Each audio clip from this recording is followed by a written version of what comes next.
Okay.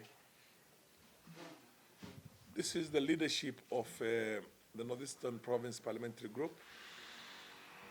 I am the patron, Farah Maalim, MP for the DAP. The chairman is on my right here, the Honorable Adan Kainan, a veteran member of Parliament, MP for Eldas. And on my left is the Secretary General of the group, Salah Yaqub, who is also the MP for Fafi. On the extreme right is the MP for the DAP, for Lagdera. I mixed these two because the DAP and Lagdera used to be one constituency before. Lagdera, the Honorable Abdul Qadir. So we proceed now and give you our statement. We, the members of Parliament from Northeastern Province of Kenya, concerned with the unfortunate New Year political development in the Horn of Africa region, in the signing of a memorandum of cooperation and partnership between a region in Somalia and the state of Ethiopia, the federal government of Ethiopia, wherein this region, called Somaliland, has agreed to lease a stretch of land of 20 kilometers of the seaport, Red Sea port, to give access to Ethiopian Navy and Ethiopian shipping for 50 years to come. Acknowledging the ethnic and cultural ties between the people of the Northeastern Province, Kenya, and Somalia, and Ethiopia also, as well as the good relations between the brotherly countries of Kenya, Somalia, and Ethiopia, and forestalling the possibility of historical spillover of chaos, conflict, and insecurity to our region, and in the spirit of good neighborliness, acknowledge in the spirit of good neighborliness, from the outset, we unequivocally state that the Ethiopian government's action to enter into an agreement with a region in a country, with a region of a sovereign state, and effectively establish direct international relations with that region is in breach of the territorial integrity and abuse of the political independence of the state of Somalia. And when this happens to Somalia, it will happen to Kenya, it will happen to Sudan, it will happen to all the countries in the region if we don't stop it now. Ethiopia is signatory to the United Nations Charter, the African Union Constitutive Act, Vienna Convention on Diplomatic Relations, and several other international treaties that regulate the conduct and relations between nations. As such, we find it bizarre that a country like Ethiopia should act with that level of unconscientiousness. Now, Article 141, Sub-Article 4 of the United Nations Charter provides that all member states shall refrain in their international relations from the threat of use of force against the territorial integrity or political independence of any other state, or in any other manner inconsistent with the purposes of the United Nations. Article 2, Sub-Article 1 of the Charter states that organization is based on the principle of sovereign equality. United Nations organization is based on the principle of sovereign equality of all its members. Whether it is a small state like Monaco, or a small state like Bahamas, or whether it is a big state with 1 billion and over population like China, or with a country that has got 11 time zones like Russia, all those countries in the eyes of the international rules-based order are sovereign states, and none of them should interfere in the internal affairs of another one. In addition, Article 2, Sub-Article 2, it states that all members, in order to ensure that all of them enjoy the rights and benefits resulting from membership, shall fulfill in good faith the obligations assumed by them in accordance with the present charter. One of the key objects of establishing the African Union is to defend the sovereignty, territorial integrity, independence, and independence of its member states as provided for under Article 3, Sub-Article B of the African Union Constitutive Act. Further, Article 5A states that provides that the Union shall function in accordance with the following principles of sovereign equality, and interdependence among member states of the Union, and B, respect of borders existing on achievements of when they join the AU.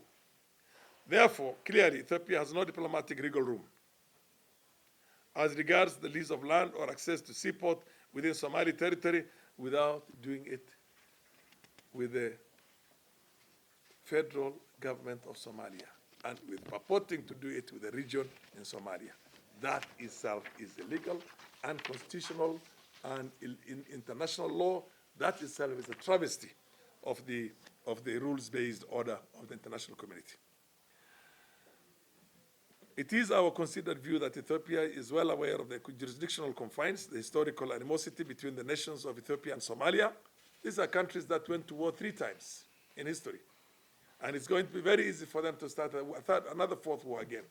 This is a country where a section of the Ethiopian region itself has been fighting to secede from Ethiopia and join with Somalia. And it's a matter of popular notoriety, however, having realized the major steps taken by the Somali government and its people towards a more social, political, and social cohesion is merely, Ethiopia is now laying the foundation for sowing seeds of discord and animosity amongst the people of the region. If this were to happen, if any country can decide to recognize any other country, tomorrow somebody will come and say that the 10-mile strip of Kenya is not part of Kenya, Pwani is Kenya. And another rogue, leader in any other country in the world, out of mischief, can say, I've recognized that country. We have a problem there. We have a problem also, we will have a problem with our, border with Uganda. We might have a problem with our border with Sudan because the Ateker, the Ateker cluster, for the information of Kenyans, the Turkanas have the majority of their kins on the other side of Sudan. But these boundaries, the way they were left at the inception of OAU, which was the precursor to AU, that's how they should be left, all of them. We remind the Ethiopian government not to take for granted the lull from the spate of conflict within and between the Horn of African nations. Somalia has been having its own internal problems. But that is not an opportune moment for them now to decide and say that we're going to have a piece of the cake. They will not have it. We all know that. And there will be a conflict in that place. We've already come out of a conflict with the Tigray region. There's already a brewing, fully fledged conflict with the Amara region. We have a problem, an internal problem within the Oromo region. The only region right now in Ethiopia that is peaceful is the Somali region of Ethiopia. And if this were to happen, that will also go up in flames. So we, proud of our own sovereign entity as Kenyans, a multi-ethnic, multi-denominational society in here, we want everybody else to live within that spirit. The moment you open up this Pandora box, it becomes what you call a dominoes game. It will start here and start another way. Many Kenyans might be wondering right now, why are we coming out into the open to get involved in a matter that's between 2 different countries? That is a domino effect. We are protecting our own interest.